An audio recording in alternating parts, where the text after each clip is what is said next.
Bom, voltamos. Programa Saúde, hein? Essa quarta-feira, dando sequência aqui, nós vamos conversar com o Dr. Eduardo, homem que está sempre aqui pesquisando, sabendo das coisas, o que anda aí na ciência, coisas pontuais, coisas que sempre trazem aí um conhecimento melhor. Ele está sempre pesquisando. Eduardo, boa noite. Boa noite, doutor João. Boa noite, queridos amigos. É um prazer, muito obrigado aí novamente por poder estar participando desse quadro que eu gosto muito e que a gente consegue educar, consegue mostrar algumas coisas, novidades aí para as pessoas e sempre no sentido de ter uma qualidade de vida melhor. Tá certo. Agora, Eduardo, eu começaria perguntando o seguinte. Eduardo, questões aqui várias, viu? Para que vocês fiquem bem atentas e informadas daquilo que aí são dúvidas do dia a dia. Primeiro, por que quem come chocolate sempre fica mais calmo? O porquê? Ah, muito bem. Chocolate agora é bem casual também, que logo estamos chegando à Páscoa e vem aquele festival de chocolate. É muito simples. A ciência já comprovou que aqueles indivíduos que fazem a ingestão, fazem o uso de um tablete pequeno, um pequeno pedaço de chocolate diariamente, esse chocolate, depois que ele entra na circulação, ele libera um hormônio chamado de serotonina. São neurotransmissores. É um neurotransmissor do sistema nervoso central e que acaba deixando o indivíduo calmo, tranquilo e etc. Então, o chocolate tem esse poder, assim como alguns outros alimentos também têm esse poder de liberar alguns neurotransmissores que levam o indivíduo à calma, por exemplo. Mas, muito cuidado, porque o chocolate tem um pequeno detalhe. À medida que ele vai te acalmando, vai te deixando essa sensação, esse prazer de bem-estar, você acaba ingerindo mais e mais e mais e mais e acaba tornando como se fosse um vício de engolir o chocolate, de ingerir o chocolate. Na realidade, não é um vício propriamente dito, mas é um hábito de você estar ingerindo na tentativa de se acalmar. E então você está nervoso, come chocolate. Está nervoso, come chocolate. Você vai criar um outro problema, problema de engordar. O chocolate obeso. É calórico, ele fica obeso. É gordura, então tem um grande problema em relação a isso. Muito cuidado, use com parcimônia, que ele deixa você calminho, mas na hora certa. Agora, pode também usar o chocolate amargo, hein? Com certeza o chocolate amargo, ele tem uma quantidade de substâncias químicas que liberam uma quantidade maior de serotonina. O chocolate ao leite, ele é mais doce e ele pode causar esses outros problemas adversos. Agora, tem que saber também que as mulheres são mais susceptíveis a isso, ao chocolate e às vezes até mesmo um docinho. Um docinho, o chocolate acaba liberando essa serotonina e dando essa sensação de calma, mas com muita parcimônia. Agora eu queria saber o seguinte, por que uma sobrancelha é diferente da outra? O porquê?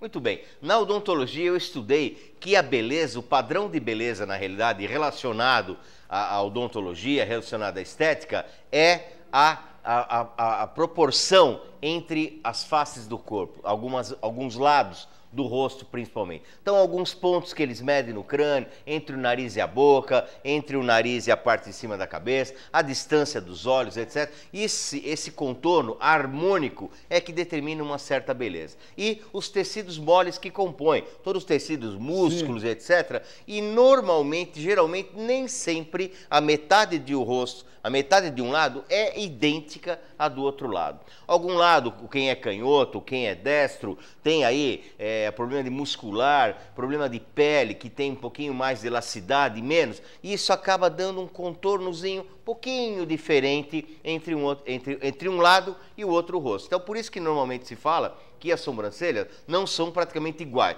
Tem a mesma quantidade de pelo, etc., mas o desenho delas pode ser um pouco diferente. Então, a gente tem que saber isso. Que um lado não é igual ao outro. Nem sempre é igual. Mas aí, as mulheres que gostam de fazer a sobrancelha, tem um artifício aí de ir lá numa pessoa que faz e acaba dando um contorninho bonitinho e regularizando isso.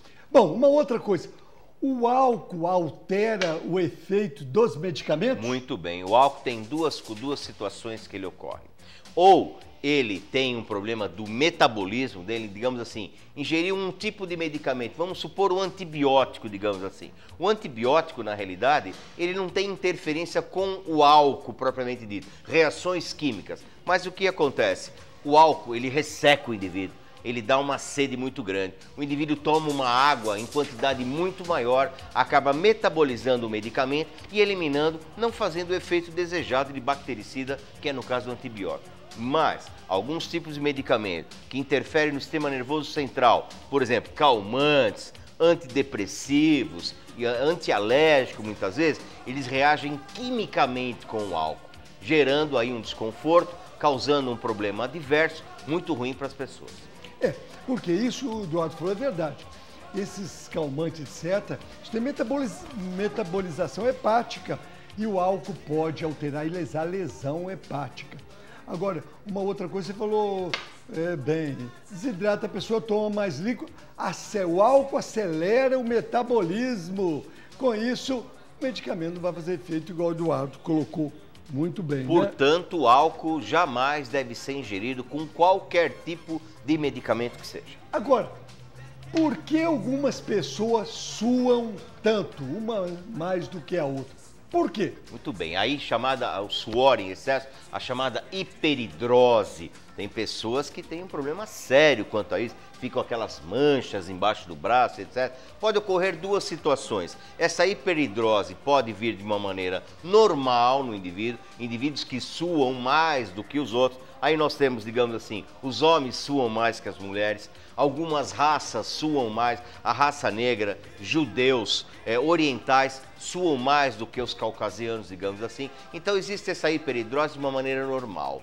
Porém, existe essa hiperidrose em indivíduos que têm alguma patologia, associada a alguma patologia. Por exemplo, o hipertireoidismo, que aumenta o metabolismo das pessoas, faz com que ocorra uma quantidade de suor a mais. Então, tem que ver bem, procurar, obviamente, um especialista, quem tem essa situação de suor em excesso, para determinar se isso não é nenhuma patologia. Se for normal, pode-se ter um outro médico também que pode fazer o que a gente chama de botox. Aplicação de botox hoje nas axilas, principalmente, evita aquelas manchas desagradáveis. Agora, o homem normalmente soa mais do que a mulher. E os problemas emocionais também podem levar um suor maior, né? Exatamente. Quando você, por exemplo, chega perto da namorada, da pessoa amada, já dá aquele batimento do coração, aquele suorzinho, isso que a gente disse que é uma coisa natural e normal.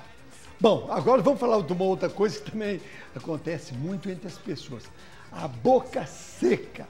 Eu perguntaria, pode ser sintoma de alguma doença? Primeira pergunta. Sim, nós temos a boca seca, tem um problema grande e depois a gente vai explicar a relação da boca seca com problemas bucais que a gente pode atingir. Na realidade, o problema de boca seca pode advir de alguns fatores. Digamos, em primeiro lugar, alguns tipos de doença que causam isso, né? A diabetes, por exemplo, ela ataca as glândulas salivares, não permitindo que ocorra o fluxo de saliva normal, né? Causando, portanto, o que a gente chama de boca seca. Alguns medicamentos, outras doenças como Alzheimer, o HIV, também propiciam, Parkinson, propiciam a esse problema de não haver salivação. Por outro lado, alguns medicamentos também causam isso. Uma série de medicamentos. Nós vamos falar isso aí. Mas pera um pouquinho, ver? Eu queria ainda das doenças. Artrite, problemas emocionais, depressão. Depressão. O indivíduo que fica deprimido, ele acaba não tendo seu metabolismo diminuído. Portanto, diminui muito o fator de quantidade e qualidade da saliva, que é muito importante para a odontologia. Agora vamos falar dos medicamentos. Tem alguns medicamentos que também levam a pessoa a ter essa boca seca, xerostomia. Olha aí, quer ver? Nós temos uma lista aqui. Se o senhor me permite, olha lá. Alergia, remédio para alergia, os antidepressivos, diuréticos, remédios para hipertensão, antibióticos, relaxantes musculares e analgésicos à base de morfina. Quem utiliza esse tipo de medicamento, normalmente já dá uma diminuição na quantidade de saliva. Tem umas crianças aí, doutor João, adolescentes, quero dizer, quando ficam com muita espinha, tem um medicamento, se eu não me engano, chama Reacutan, esse medicamento. Muitos médicos receitam, as crianças tomam. Dá uma secura na boca tão grande que chega a rachar os lábios. Então, muito cuidado com isso. Tem que sempre estar ingerindo água em quantidades maiores para poder equilibrar isso. Então, por exemplo, quando a pessoa está ansiosa, geralmente ela relata essa secura bucal. A secura bucal, na realidade, a ansiedade, é como se fosse como a gente levasse um susto. Quando você leva um susto, libera adrenalina, noradrenalina, ocorre aumento de batimentos cardíacos e a boca fica seca. O indivíduo que é muito ansioso, ele tem praticamente esses mesmos sintomas. Ele parece que está nervoso, etc. Parece que ele tomou um susto. E isso propicia o fechamento e a não produção de saliva em quantidade. E aí, tomando ansiolítico, piora ainda mais. Tomando ansiolítico, ele seca, que é um medicamento que seca ainda mais. Então, é um problema muito sério, tem que ser controlado. Pessoas que fazem quimioterapia. Ó, a quimioterapia também é bem problemática, porque a química dos medicamentos utilizados aí, eles atuam, portanto, nessas glândulas salivares, atuam no sistema nervoso central, aonde não permite, portanto, que ocorra uma grande produção de saliva, prejudicando, portanto, essa situação. Que às vezes dá hipotrofia nas glândulas salivares e uma disfunção, e com isso leva à diminuição da produção de saliva. Perfeitamente. Isso é muito ruim para o sistema bucal inteiro, porque nosso sistema bucal, ou melhor, a boca, a parte oral, é feita de mucosa. Essa mucosa tem que ser muito bem hidratada, porque ela racha, e mais ainda, problema dos dentes. A saliva, na realidade, ele lava todos os dentes, não permite formar aquele filme bacteriano que propicia a cárie. Então, é muito importante você estar atento à produção de saliva. Aquela pessoa que fuma e aquela pessoa que bebe regularmente também tem queixas de boca seca. Problemas seríssimos. Todos os produtos químicos advindos do cigarro e advindos do álcool, portanto, o álcool nós já falamos aqui, aqui um pouquinho atrás, um tempinho atrás, o álcool ele desidrata. Então, se ele desidrata, ele está tirando a água. E mais a química, todos os produtos químicos que vêm da fumaça do cigarro, aquilo acumula e evita que, não permite que ocorra uma produção grande de saliva. Com isso, há uma diminuição da saliva, boca seca, né? Boca seca, aquele produto químico na boca, perde sabor, perde uma série de coisas.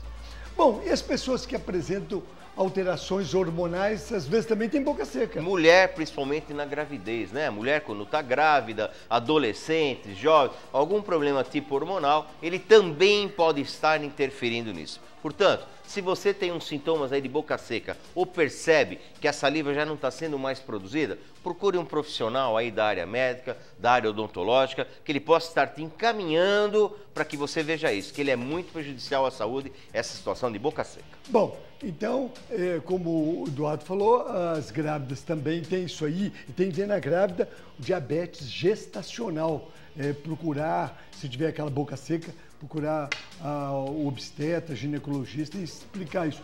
E a mulher também na menopausa. Na menopausa também acontece a mesma coisa. Portanto, a ingestão de água, de hora em hora, um copinho pequenininho, lavando bem a boca, é muito benéfico para a sua saúde. Bom, uma outra coisa, Eduardo, que o pessoal fala aí, olha, gente, eu tenho problemas aí, saúde ou com os familiares, e eu recorro muito à fé. Aí eu pergunto, Eduardo, a ciência já comprovou que a fé realmente tem melhorado os problemas de saúde, de doenças, mantendo às vezes uma qualidade de vida melhor? Muito bom esse assunto sobre a fé e a ciência, e na realidade esse artigo que nós vamos comentar aqui é um artigo científico na realidade. É muito difícil você medir a fé. Em primeiro lugar, doutor João, eu gostaria de esclarecer que a fé é diferente da religião. A religião são dogmas, são ritos que um grupo participa. A fé não. A fé tem a ver com a ética, com a moral, com solidariedade, com caridade. São duas coisas diferentes. Não há necessidade de você participar de ser religioso, ter uma religião específica para você ter fé. Mas tem que ter fé. Andar com fé eu vou, que fé não costuma falhar, já dizia o poeta Gilberto Gil. Agora, o que os cientistas fizeram? É muito difícil você mensurar e medir a fé.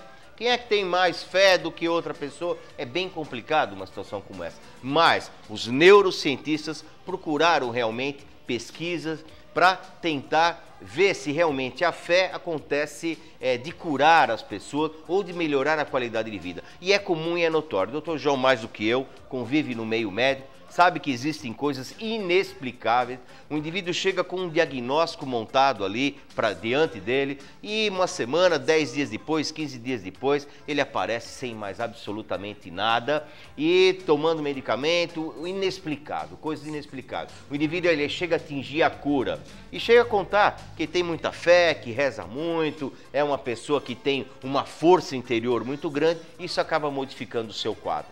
Isso chegou até os neurocientistas. E vamos descobrir o que acontece. Então fizeram pesquisas com um grupo de pessoas que não tinham essa fé, né, não tinham esse alcance de palavra com Deus, ou ter uma força interior muito grande de cura, e as pessoas que tinham. Passaram por uma tomografia computadorizada e as pessoas que tinham essa fé muito grande estabelecida, elas tinham alteração no sistema límbico, que é o sistema emocional. E isso já diz tudo. Se o indivíduo ele tem uma fé, se ele tem uma força interior muito grande, ele consegue chegar a um equilíbrio, ele consegue ter uma respiração perfeita, ele consegue ter aquela vontade de se curar, aquela vontade de poder estar melhorando sua qualidade de vida, etc. Ele tem um sono adequado, ele tem uma alimentação adequada. E aí a gente pode pegar esse gancho, portanto, se o indivíduo tem tudo isso, e obviamente ele tem uma qualidade de restabelecimento das doenças muito melhor. Quer dizer, olha, a Organização Mundial de Saúde, ele chegou à conclusão seguinte, o Eduardo colocou aí, que a fé leva ao equilíbrio e pode curar. Bom, disso tudo que o Eduardo falou, uma coisa é importante. Se você, olha bem, tem fé, você deve procurar uma religião que realmente está de acordo com aquilo que você acredita. Aí, essa religião vai fazer que você mantenha e persista a sua fé. Exatamente. E praticar a fé. De que maneira você pratica a fé e melhora isso? Converse com pessoas espiritualizadas, né? Tenha conselhos do que você fazer. Pratique um yoga, uma respiração, uma meditação. Isso é muito importante você chegar. Converse com essas pessoas. Fique em ambientes agradáveis sempre, com pessoas do bem. Isso ajuda muito a você, com certeza absoluta. Bom, tá certo aí. A fé realmente pode curar muitas doenças, manter o seu equilíbrio. Isso já está decidido até mesmo pela ciência. Bom, Eduardo, é isso aí. Até semana que vem. Até semana que vem, doutor João. Obrigado pela participação mais uma vez no programa. É isso aí. E nós voltamos já já em saúde. Já já.